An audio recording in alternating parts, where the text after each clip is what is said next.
kumusta na po tayo dyan? Pangalan po? Rugine po. So, ano po ang kinukuha nyo sa FI? Nursing assistant teacher. Ikaw po ate, kumusta po? Ayos naman po. So, bakit nyo po kinuha ang nursing assistant?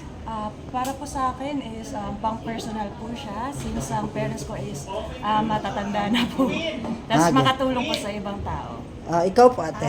Ano po para po magkaroon ako ng certificate just in case may yung son ko po nasa Canada, at least may follow on kami kung anong pwedeng applyan na trabaho sa Canada. Sige po. Marami pong salamat. Ano pong masasabi nyo sa FI? Maraming salamat po.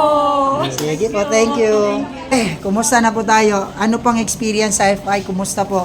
Okay naman sir kasi kumbaga parang yung struggles namin from day one finally diba? Tapos magtatapos na kami ngayong Friday, so we will become certified professional nursing assistant in the future, and hopefully makahanap kami ng work. Kumusta naman po ang inyong instructor? With the help of Sir JB, we learned a lot. We were guided accordingly. Lahat po ng aming mga lessons at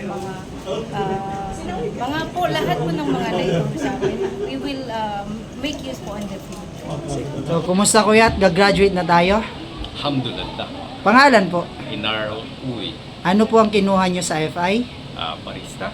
So, kumusta pang experience? Now I have an extra set of skills, hoping to have a business in the future, probably in Canada.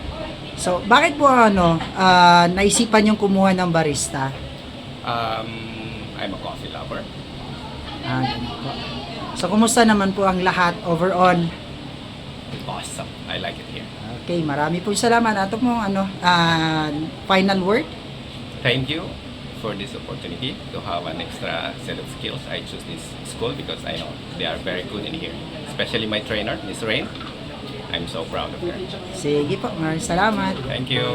I close my eyes and I can see the world that's waiting up for me, that I call my own. Through the dark, through the door.